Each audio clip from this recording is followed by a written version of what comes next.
Welcome to I Went Outside Today. I am one of your three hosts, Chris. I'm Sheryl. And I'm Sydney. I did the things. Definitely you did do the thing this time. I did do the thing. You did something that we probably would not have been able to convince you to do. Yeah, my friend came from out of town. And so you can probably look at this as like a part 2 to our Halloween special because it's more on theme with Halloween. In the last week, I guess you went on Halloween day of, you went to Dark. I went to Dark. And for those of you out of the loop outside of Edmonton, which we have some listeners in Norway and Pakistan and Russia, they probably don't know about Fort Edmonton. Mm-hmm. Oh, my friend is of Russian heritage. Nice. Mm-hmm. Yeah, that's how they found out about us. Mm-hmm. So, description, Dark is back for a 4th year with more spine-chilling experiences that will haunt you to your core. For 13 nights in October, find out what lingers deep in the shadows of Edmonton's River Valley and feel the fear in every fiber of your being. Did you feel the fears in your fibers? No. Should I say yes? I don't know if we want to go into it, but what Fort Edmonton actually is. Is this fort for Edmonton? Sheryl can probably give a much better explanation. Basically, it's a historical area set up for the history of Edmonton, starting with when people first started to colonize here. So the fort, which was the original building that was established here in Edmonton, near where the legislature is. And then you go through the time periods. So I think it's the 1920s, the 1910s, the 1920s, the 1930s, and the 1940s, I'm pretty sure. And then you reach modern times. Yep. I think they're up to 50s now. Yeah. With all of their artifacts. Yeah. I can't wait till they get to the 80s and 90s. I know. Oh, we didn't know that. I thought it was like the 1700s. No. I mean, the original fort, I don't remember what year that was built, but... That's like old. That's before 1910. Yes. They have like that big freezer that's just like a shack. Correct. Yeah. Fort Edmonton was established in 1795. Yeah, 17. Well, Yep. barely. Barely. You just slipped in there. Yeah. I did it. Maybe it's where your previous life, Sybil, lived. Maybe. Mm-hmm. Maybe it is. Yeah. Call back to our past life regression episode from season 1. So, Sydney, how did you enjoy this haunted house? I didn't. You didn't. It was 3 haunted houses. It's true. And I have the write-ups for each of them. So the first dark haunt from Fort Edmonton Dark was Under the Big Top. They have the tagline, "You'll be left in pieces." Under the Big Top, all is not as it seems in the Big Top tent on the Midway.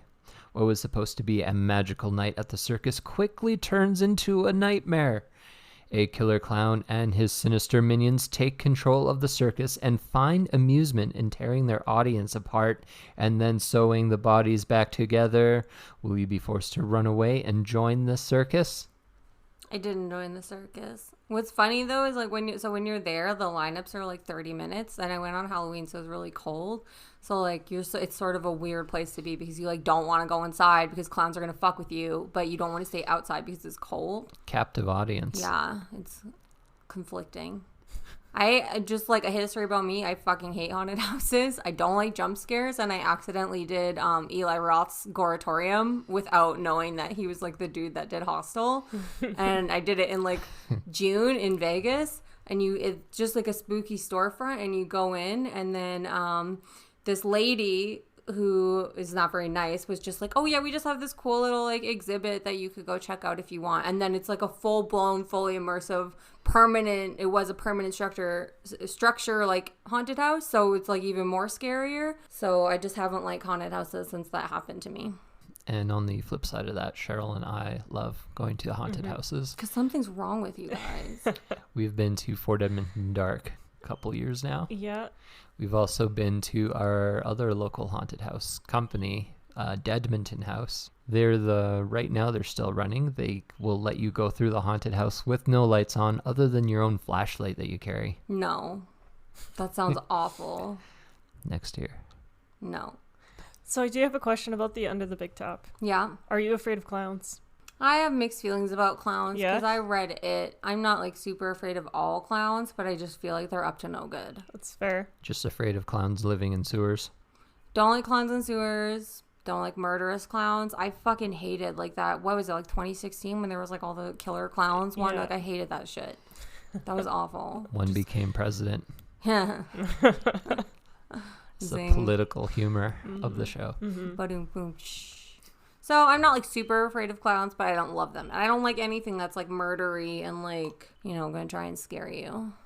So, which one of the mazes did you start with first? We started with the big top, Okay. the first one, and then my heart rate on my Fitbit went like, that was the highest one for me because I think you just are like the most anxious for the first one. Right. And then like, oh my God, it was so stressful. And all the actors and stuff just like love to fuck with me because they can just like tell from my body language that I don't like it.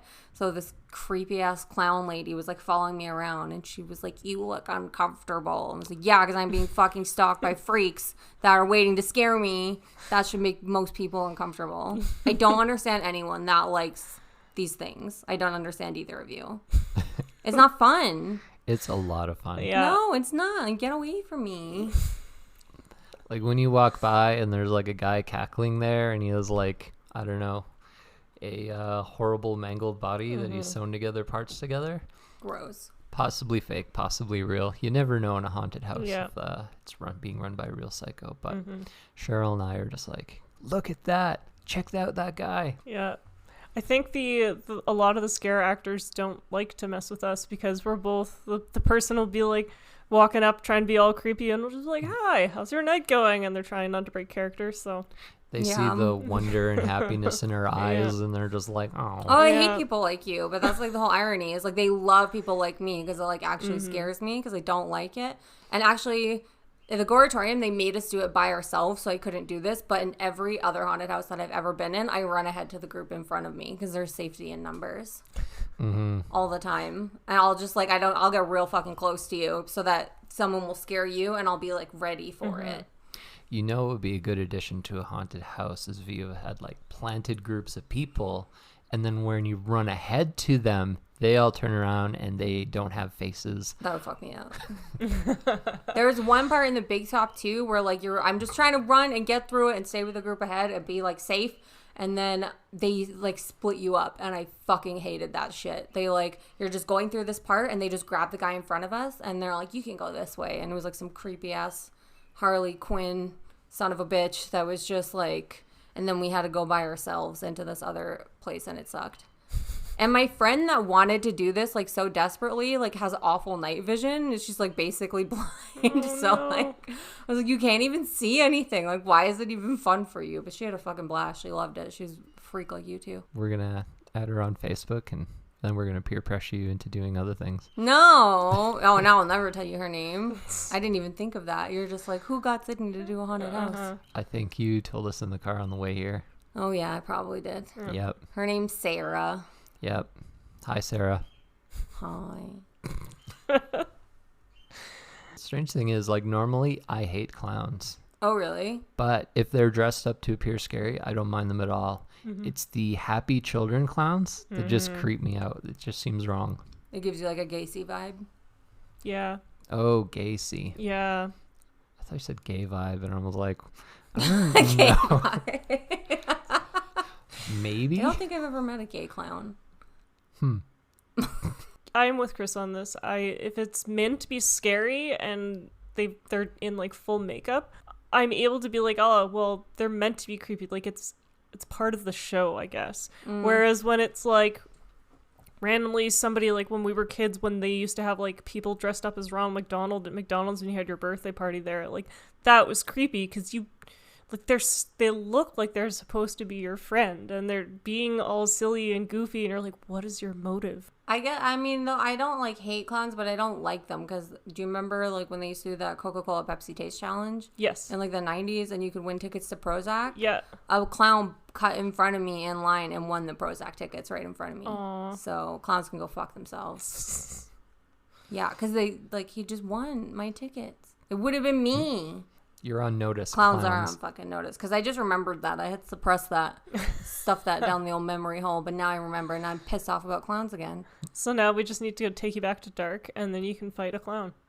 Yeah, exactly. But you're not allowed to punch the clowns. No, they're not allowed to touch you either. Yeah. That's always what makes me laugh when I did the Goratorium and I really didn't realize it was a haunted house. It made sense after why they made me sign something saying I wasn't allowed to punch anybody. But, you know, it was Vegas. I was hammered. I don't recommend it. Doing haunted houses when you're drunk or sober. Just have a nice life without haunted houses. Haunt your own house. Haunt your own house all day. But not if I'm in it. We'll drop by your place later tonight and tap on the windows. Get away from me. We'll haunt you. And then I hated that shit at the end, that tunnel. I was like pretty sure we were gonna die there. Where it's like you're on a walkway and then there's like a tunnel spinning and it's very disorienting and it makes you really dizzy. Did you guys like that? No, actually that part, I thought I was going to fall over. Yeah, me too. Yeah. I honestly thought I was gonna fall over. And that was funny because like the interpreters are trying to scare you, but like because there's those two stairs there, the interpreter actor lady there is like trying to scare you, but she's also trying to make sure that you don't trip on the stairs. So she's like, there's a stair there. And I'm like, thanks, evil clown. Here for your soul and watch your step, Yeah, dearie. exactly. So I didn't like that tunnel at the end. My favorite part of the maze was like the spinny wheel thing where they had the half man, half woman like sewn together that as it was spinning and she was cackling. I loved it. Oh, yeah. Yeah. That was gross. I didn't like the mirror part either because I almost walked into a bunch of mirrors. It's fair. Very disorienting. You're going to bump into yourself. Yeah. And then your reflection grabs you Yeah. around the throat. Yep. And screams in your face. Yep. There's haunted houses in the States where they can touch you. Yeah. And so fun fact, Chris and I did that once. There was a haunted house at the San Diego one? No, HorrorCon in Calgary.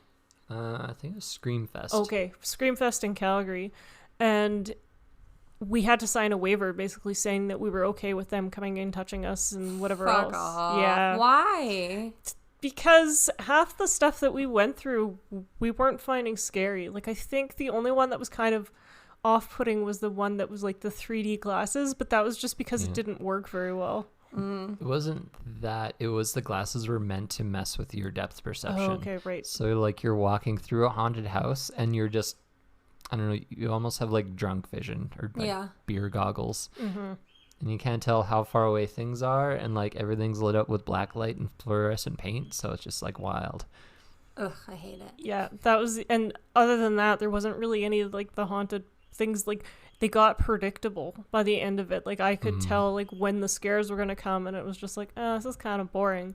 So we signed up for the one where they could touch you. Yep.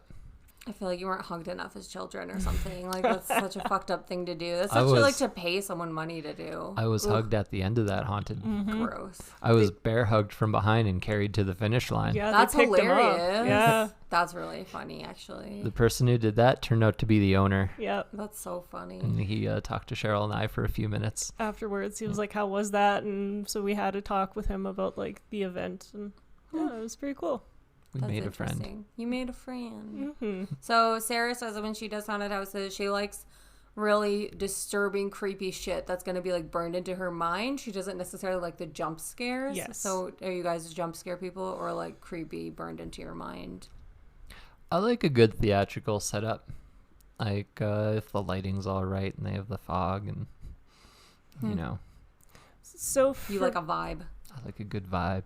For me, this has always been my tourist thing. So I've gone to the States and I've done Universal's Halloween Horror Nights, and I've done, back when the Queen Mary was still doing theirs, they used to do something called Dark Waters, which again is another, like, it's on an abandoned haunted ship and you get to go through and do these mazes and it's super fun. I would doubly hate that. And then Chris and I, when we were in Ottawa, we did a scary farm one out at Saunders Farm. Yep.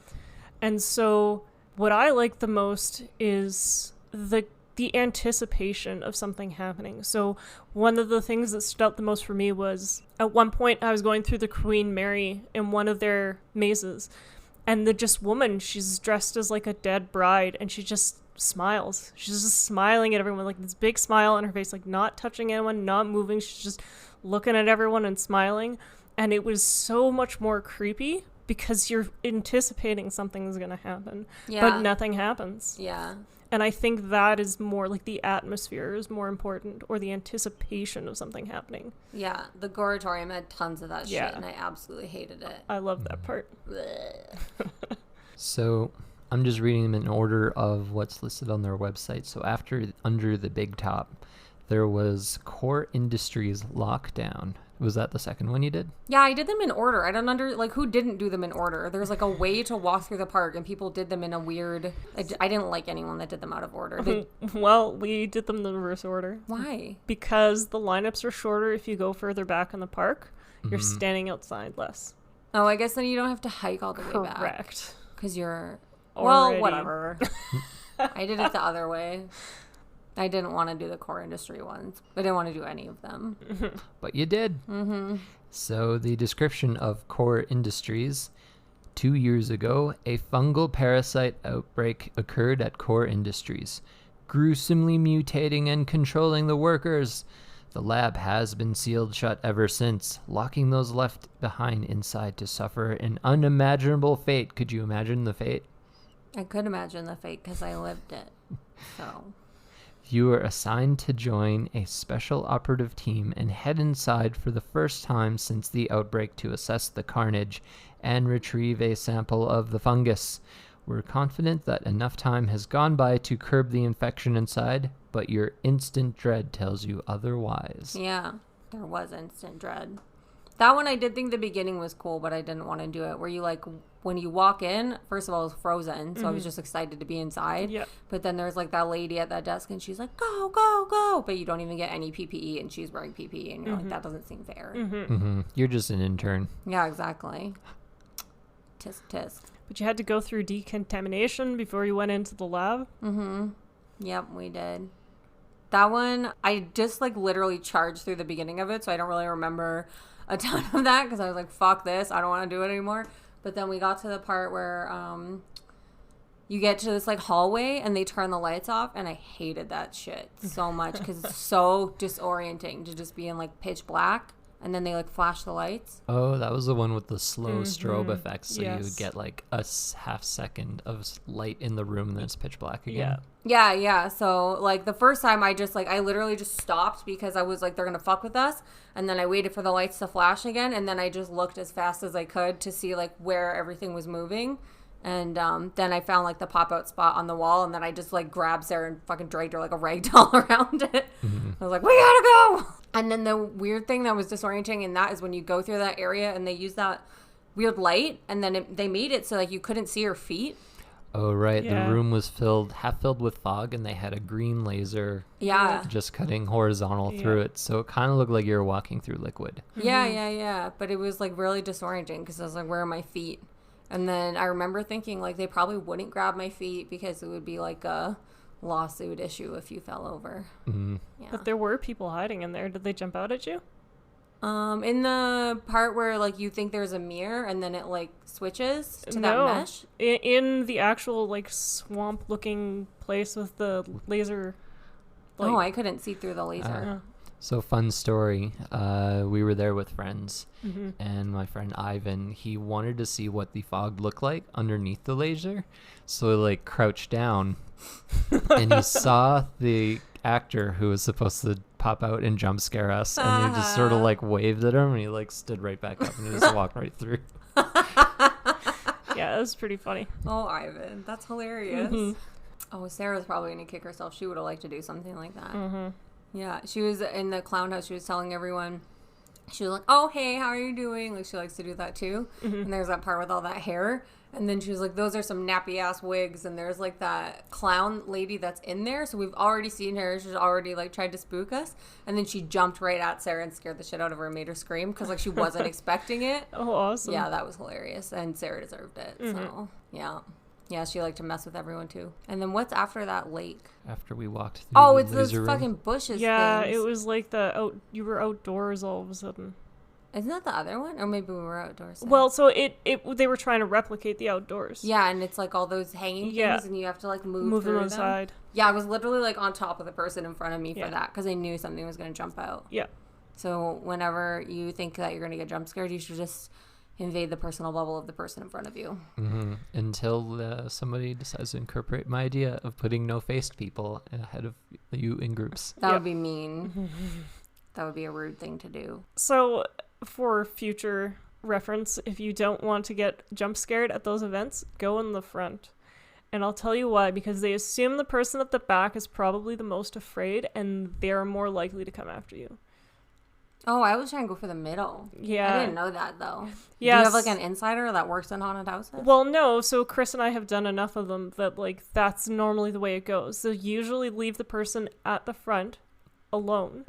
You might get a jump scare, but you're more likely to get jump scares if you're in the back. Yep. Interesting. You only want to be in the middle of the group for bear country. Yep. Oh, yeah. When people, I just assume people could just sense it. They just always try to fuck with me no matter where we are. Because at some points we ended up in the front, and I feel like people just fucked with us there too. Yeah.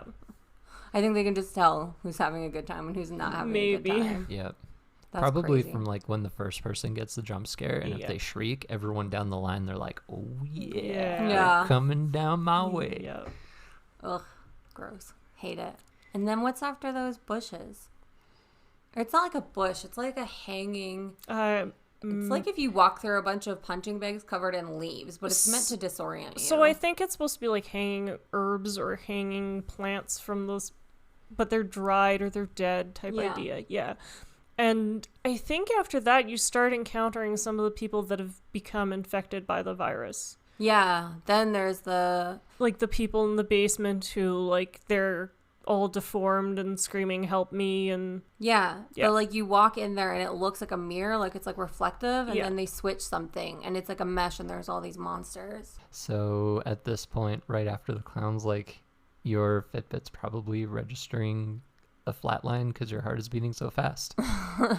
No, the clown one was the worst. My heart rate sparked to, like, 120 at some point during that one, and then I kind of like went back to normal. We had drinks though before we did the next one because I was like, I can't continue to do this fully sober.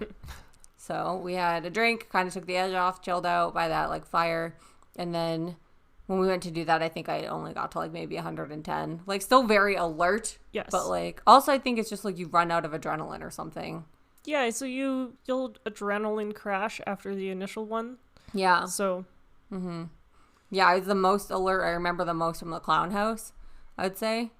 Because you're just like, ah! But then I was like, yeah. I had like 2 more adrenaline rushes for the other one, but not as good. And there was that crazy like monster with all the eyes. Oh yeah. That guy was okay. I was like, whatever. I see you. I like a good monster. Yeah. Well, what was the third one? That was the Core Industries and the final tour of the night. Was it at this point that you stopped for drinks or before? So I did the Big Top sober. I had 1 drink before the Core Industries, and then I had 2 Jell-O shots before the Blood Harvest. Blood Harvest, escape the slaughter. Yeah. The description for this is, it's Halloween night, and you're driving home through an eerie countryside shortcut when your car breaks down. Luckily, you see a house with a light on at the end of the road decorated with scarecrows for Halloween. Unlucky for you, this family, after a desperately bleak farming year, made a deal with the devil to ensure their next harvest would be a success. In exchange for better crops, the demon took their souls, twisted them into bloodthirsty shadows of their former selves, and condemned them to harvest victims' blood to water their crops. Something doesn't seem quite right with those scarecrows either. End description. Did you guys read the descriptions before you did the haunted houses? Because I didn't. No, we didn't. Yeah. No. It just makes a lot of things make a little bit more sense. Yeah. Context is everything. Because I didn't know why there was a car when we were waiting for the lineup. Oh, you didn't notice the truck off to the side? I noticed the truck, but I didn't know what it was doing there. Okay. So you abandoned it. And then you wait in line for 30 minutes, and then you go down. So one of the things for me about standing in that line is that they were playing like crow noises. And it was irritating to me because in my line of work, I work with wildlife and birds. And I was like, there should not be a crow cawing at this hour. And I was just getting more and more annoyed because I was like, it's gotta be fake. And we couldn't find the crows, so yeah, they just played crow noises. And I was like, no, they're not here right now. Shouldn't be playing crow noises at night. When do crows call? Most birds are active during the day. Interesting. Yes. Interesting. Obviously, with the exception of like owls and, kiwis are active at night. But Kiwis are ridiculous birds. they're adorable. Yeah, but they're just like silly. But yeah, so typically you won't hear birds calling at night. Just like when you watch a horror movie and they play like the ridiculous loon noises, loons aren't calling at night. That's crazy. Yeah. They can at like dusk though. In Atherton, all the birds went crazy at dusk. Yes, dusk and dawn are the most active times for birds. Yeah. Yeah. And so you'll remember at the start of Blood Harvest, you kind of start near a farmhouse. Yeah. Fun fact, that's the Melon House. That house actually is haunted.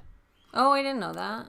We did a ghost investigation last year there because they did not do dark because of COVID, but they were still doing like haunted investigations. Oh. Yeah.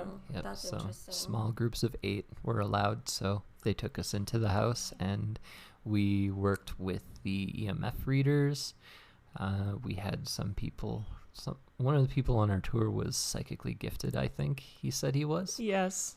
We walked through. They also had the Spirit box. spirit box Yeah. where it just kind of, it's like the radio where it's like, and then you ask questions and a voice cuts through. Yeah, I think so that's also a band. probably. So it scans through multiple radio channels. Ew. And so you'll occasionally hear like blips of radio stations and stuff like that, but over multiple channels you hear a voice, which is when you get proof that like it's a spirit that's using energy to create that voice, because it's scanning hundreds of channels like super fast in succession. I feel like radio's kind of on the way out though, with like Spotify and all that. So like, will future ghosts haunt Spotify? So because ghost hunting has become so popular, you can buy them online. Interesting. Yeah. You can also get an app for your phone that does the same thing. Interesting. Yeah, if you really want to, which is what they used on the investigation, was an app on their phone. Mm. I feel like Blood Harvest just confirmed everything I already feel about farmers, so. So that was the other incident where where Ivan got up to some shenanigans. He was trying to scare his wife, grabbed at her ankles, and she saw him coming, so she didn't jump, but the scare actor saw him trying to scare her and scared him, and he yelled out, and the scare actor lost her mind. She was having the hardest time not laughing. She like had to like walk away from our group laughing hysterically. It was fantastic. Oh my god, that's Yeah. really funny.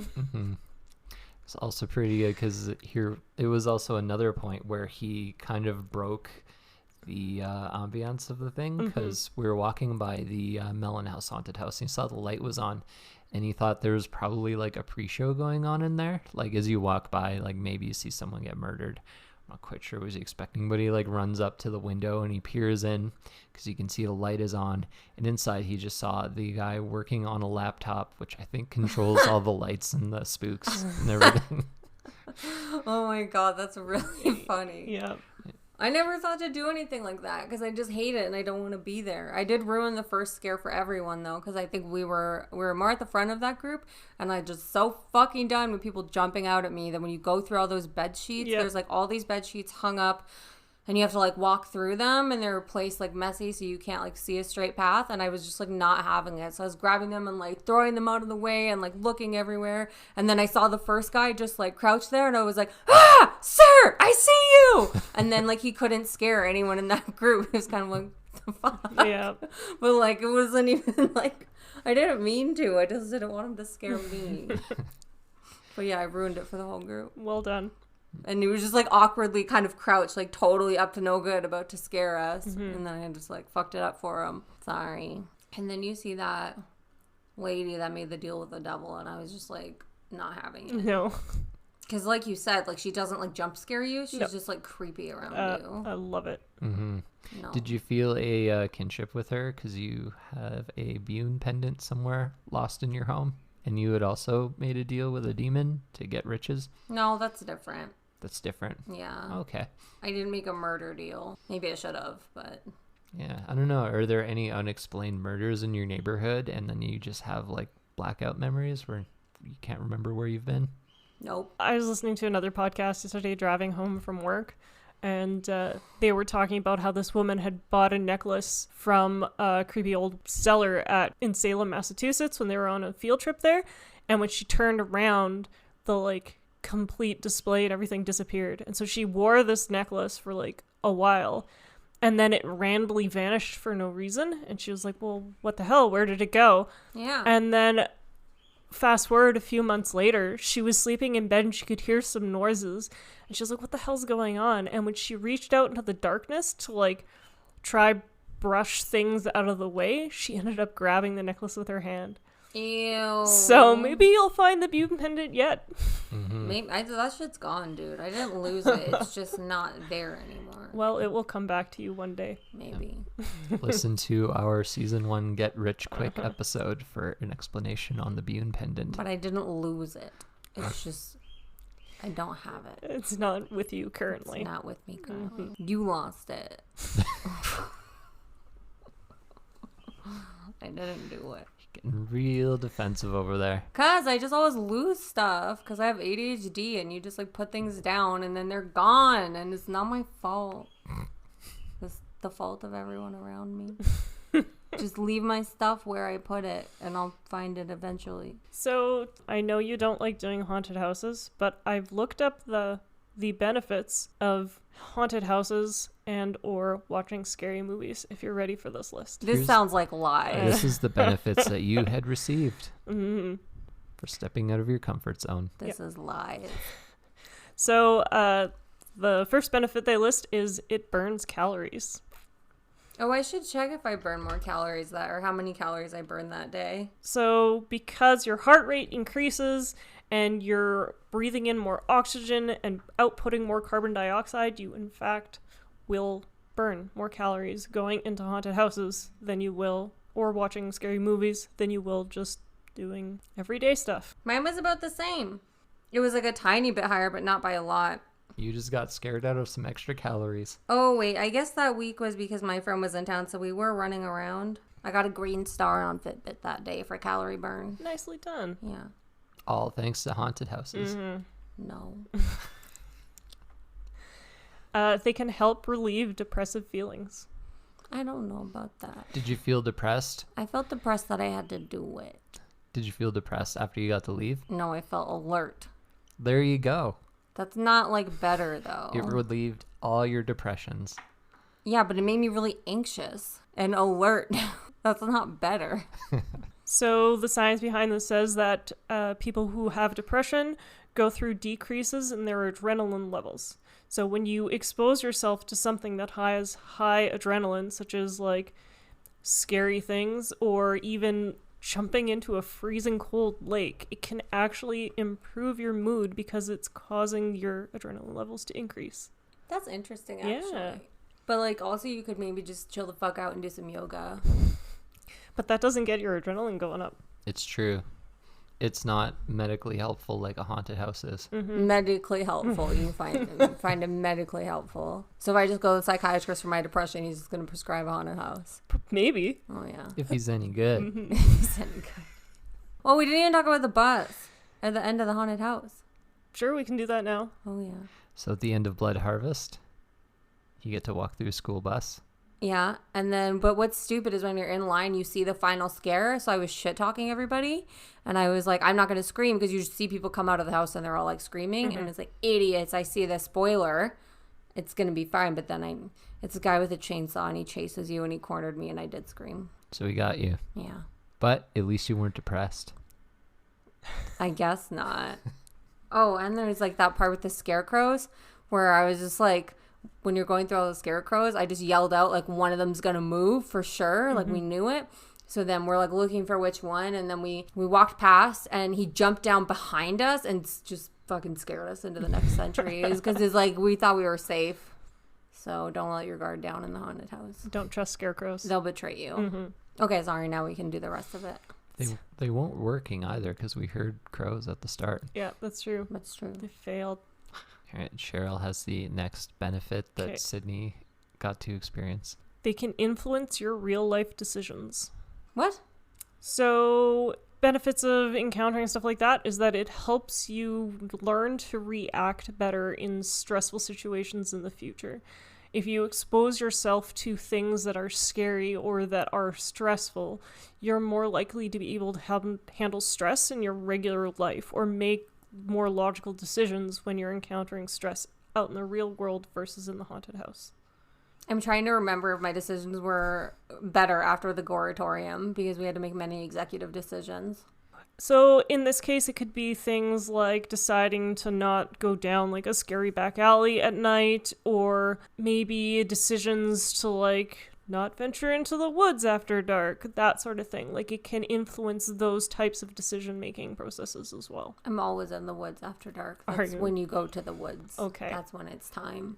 I don't know, but I don't go down dark alleys because there was that cartoon in the 90s that told us not to with the rabbits and the stranger danger. Yes, that's it says, correct. don't go down the alley, you'll get fucking kidnapped. And I was like, oh shit. Do you know that's campaign was so effective? No one's in alleys at night. It's actually now the safest place to walk. Yeah. No, 'Cause it's you're the not. only one there. That's not true, is it? You're gonna have to see. But that's crazy if that's true. I like those cartoon rabbits. Mm-hmm. Bert and Gert. Or wait, Oh yeah, I think it was something Yeah. like that. So it makes you make better life decisions. correct. It can also help boost your immune system. I don't know about that. I was screaming a lot and other people were screaming a lot, and like I'm surprised I didn't get sick. So So when you're saying you did not get sick? I guess, but like Proof. I didn't mean it Proof. in a way that supported your point. So when you experience something scary in a haunted house and you return to a calm state, your brain releases hormones like dopamine and serotonin. And these hormones help to strengthen your immune system. Interesting. Yeah. So are you just supposed to do a haunted house like every week? Like how frequently? Well, so this list is for scary movies as well. Oh. So basically any sort of thing that's going to scare you. And like this could also be probably applicable to anything, like at least for the adrenaline ones or, you know, like the jump scare ones or whatever. It could be like skydiving or it could be rock climbing, like it could be extreme sports. It's just things that like cause your body to release the hormones associated with fear and, you know, the relaxed state that will. Gotcha. Yeah. We will prescribe you a list of spooky movies that you can watch throughout the year I'm to not help gonna keep do your immune system up. No. And help you burn calories. No. They can help you to socialize. I didn't socialize with anybody except for like some of the interpreters. If I saw them, I'd be like, sir, so that they wouldn't scare me. Because it's like, I see you, eye contact. However, you did go do the haunted thing with your friend. I did go do it with my friend. Yes. So that's basically what they're saying is that by doing these types of activities with someone, it's a bonding experience. It did bond us. Yes. Did bond us for life Yes. because of the scares. What kind of freak is doing this by themselves, though? Like, I don't want to talk to that person. You've done them by yourselves, haven't you? I mean, I haven't, but I imagine Chris probably has. I haven't done it. I've not done a haunted house by myself, but I have gone on ghost tours by myself. Yeah. And I definitely watch horror movies by myself, scary movies by myself all the time. Gross. Me Yeah. too. Gross. You line up 2 or 3 paranormal activity movies in a row. No. It's a good time. Yeah. When I'm out of town for work and I'm like in a hotel by myself, I'll watch horror movies while I'm getting ready for bed. That's crazy. They teach you to protect yourself. How? So it could be argued that going into haunted houses or watching scary movies teaches you life lessons by revealing that evil does exist in the world. So you just, like, don't trust people as much? Yeah, basically. I mean, I feel like you don't need to watch horror movies for that, though. Like, when I was in Australia, I was very afraid of getting murdered, so I just listened to all of the murders. Mm-hmm. And, like, it's, like, the same thing. It is, If yeah. you know all of the crimes, then maybe you won't be the victim of You a were crime. listening to the murders happening around you? No. I worked on 2 very, like, infamous murder highways, and I just listened to, like, a bunch of true crime podcasts so that I would know all of the murders and the ways that people are likely to murder you. And then, like, when we would drive, I'd be like, we're not stopping for anybody because they will murder us. Well, and again, yeah, you can do it that way, or you can do it in a haunted house. That's true. Yeah. Haunted houses are just for freaks. Well, you're one of us now. Little freaky deakies. One of us. Gross. One of us. They can help you face your fears. Eh. So, at least sometimes treatments for phobias or like other, I don't know, irrational fears is like an exposure therapy. Oh, yeah. So, like, for me, I had and still have a phobia of stairs. So, because stairs are everywhere, I just made sure when high school to constantly be taking the stairs, no matter how much I hate them. And I still have problems taking the stairs now, but at least it's way better than it used to be. Like a phobia? Yeah, like a phobia of stairs. Are you afraid of falling? Yeah, so I can walk, when you're at West Edmonton Mall and you know how like the parkade is like raised up, okay, I can walk upstairs fine, no issues. But if I'm coming back down and I can see through the stairs to the bottom, I actually have like a death grip on the handrail. I'll make Chris go down ahead of me so that I don't have anyone behind me, so I can take my time, and like I'm shaking, my heart is racing. I have a phobia of stairs. Yeah, I hate that shit too, because someone used to hide in our basement and grab my feet when I was going down the stairs that don't have a backing on them. Sounds like someone was trying to help your immune system. Oh my god, you're the worst person. You're welcome. I also worry about the people that like design these haunted houses. Like, something is wrong with Eli Roth. I don't know if you know. That was not a chill thing that he invented. He's getting money paid to do it, though. So he's doing something right. Something's wrong in his head, though. Aw, poor guy. Yeah. Apologies, Mr. Roth. Either drugs he's taking or drugs he needs to be taking. I don't know, but it's like not right. I'm just afraid of like practical things like being murdered. That's fair. That's a good thing to be afraid of. Yeah. Sometimes it happens. But not to you, because you've been taught how to keep an eye out in the real world. So far, anyway. I will never stop for you. If it's like, if I'm driving on a highway and you are like on the side of the road, I won't help you, because that's how murders happen. Well, that was the end of the list. But also, if you're on the side of the road broken down, sometimes people will pull over to murder you. You just stay off the highways. I think the next haunted house experience that you should be subjected to is of a highway.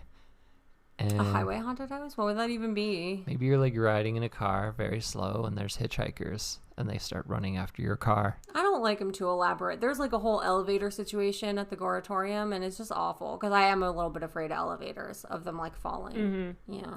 And now I'm afraid of there being like monsters on the top of elevators because of that experience. They're usually in the basement. You're fine. Yeah. Or on the wings of airplanes. True. Yeah. I don't think I would do a highway haunted house. Do you think you would ever do another haunted house? I feel like someone will probably bully me into it, yeah. But I'm not ever doing the ones where they touch you, or like something is wrong with Japan. They have fucking crazy haunted houses. Have you ever looked them up? Like, they're like an hour long. No. Yeah, my friend just says at a certain point you just like accept that that's your life now, and like you're never finding your way out of it. And like he did like a mental asylum one there that was like over an hour or something. Oh, cool. Yeah. An hour seems like a long time. It's an extremely long time. I feel like my legs would get tired by the end of it. The Goratorium was quite long too. It's like 40 minutes. Yeah. Yeah, it was a very, very long time. I know in the States there is a company where you have to send in an application prior to being part of this. The 10-hour one? I don't know, but they kidnap you basically. So you sign a waiver ahead of time basically saying that like on this day you know that you're going to be kidnapped. So they kidnap you, they throw like a hood over your head, and they drag you out to this haunted house, and they basically torture you. You've got a safe word. You established a safe word prior to actually going to this haunted house, and they just basically torture you for as long as you can stand until you say the safe word. That is the San Diego one where you get like, there's like a prize of like a lot of money if you get through it, because no one ever does. I didn't know they kidnap you at the beginning. That's a bunch of freaks. Like, who signs up for that? I don't think I could do that one. People yeah, they who touch want that you and money. they tailor it. So they just figure out your worst fears, and then they'll like cover you in bugs or try and drown you. And just like, why? Why would I want that? Again, exposure therapy for people who are like petrified of something. I guess. Yeah. Or just like be afraid of it for the rest of your life. It'll probably be fine. Just don't go to the water. Do you think you would ever do it, Sydney? I think I would tell them I'm afraid of stuff I'm not afraid of, because I'm not dumb. Like, I'm afraid of puppies. Yeah, and I was kittens. like, I'm terrified of kittens. What if it is a bunch of middle-aged men dressed like cats? Gross. I wouldn't like that at all. It depends on the reward money. Anybody listening who would like to see Sydney go through this 10-hour haunted house, you can donate to our Absolutely Patreon not. and choose an episode. For no amount of money. Yeah, that's true. Our Patreon recently opened up, and that is one of the tiers. You can, in fact, donate money to get Sydney to do something crazy. Yep, $20,000. is a reward for the 10-hour haunted house. The house operates year-round. There is a waiting list of over 24,000 people. The newest iteration of the tour, a 10-hour experience called Desolation, offers a prize of $20,000 for successful completion. McCamey deducts $500 from the prize for every failed challenge or the use of profanity. Nice. Oh my god, so you walk away with nothing. I would curse so much. Oh, so you have to go through challenges? I guess so. And you're not allowed to swear, apparently. That's just funny. It just seems like such an odd thing to deduct 2 points on. Yeah, $500 every time you swear. And plus, when you swear and you're not supposed to be swearing, I feel like that always makes you swear in succession. I just don't want to do anything that I don't want to be doing for 10 hours.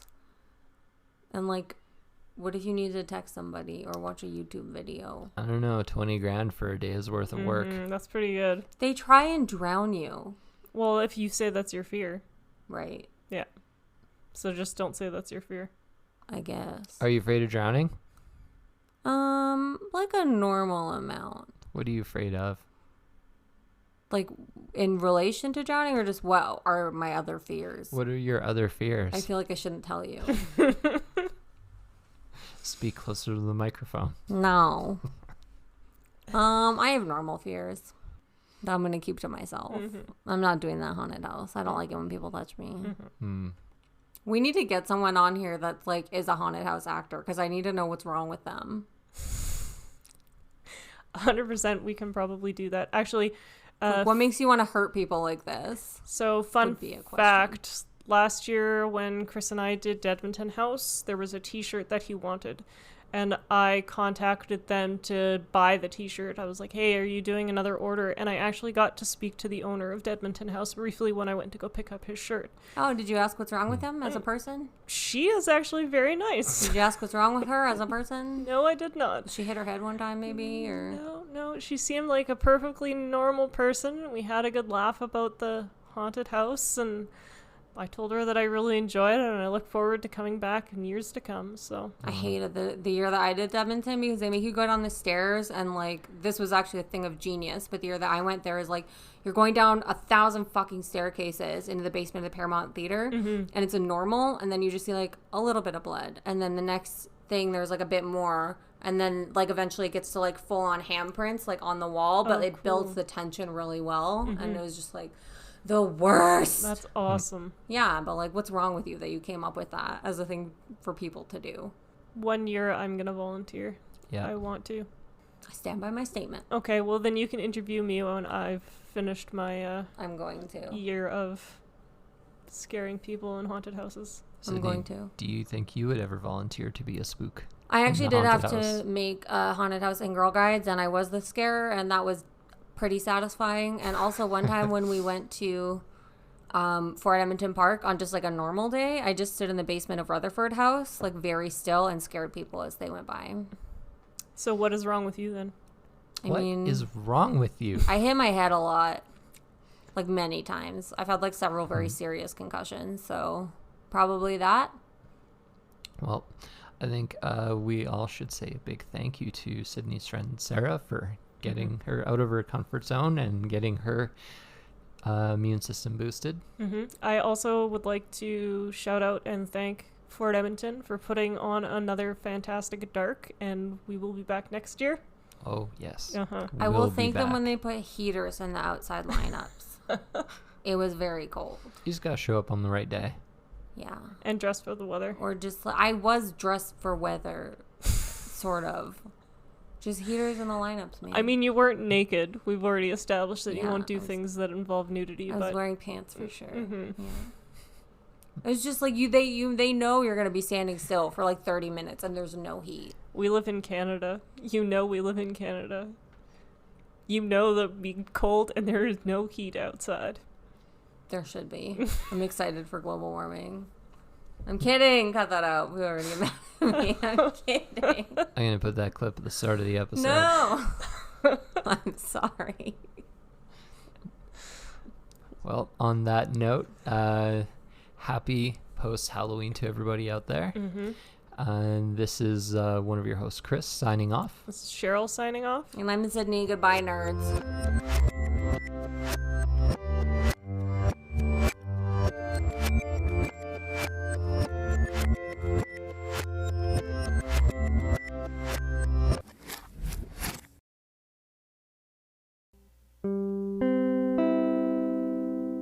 Thanks for listening to this very special episode of I Went Outside Today.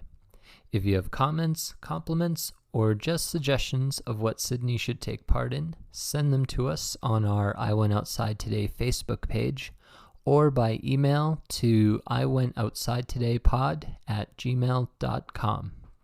Also, if you could give us a positive rating and review wherever you listen to your podcast and share us with your friends, we would really appreciate you helping our small podcast become a little bigger.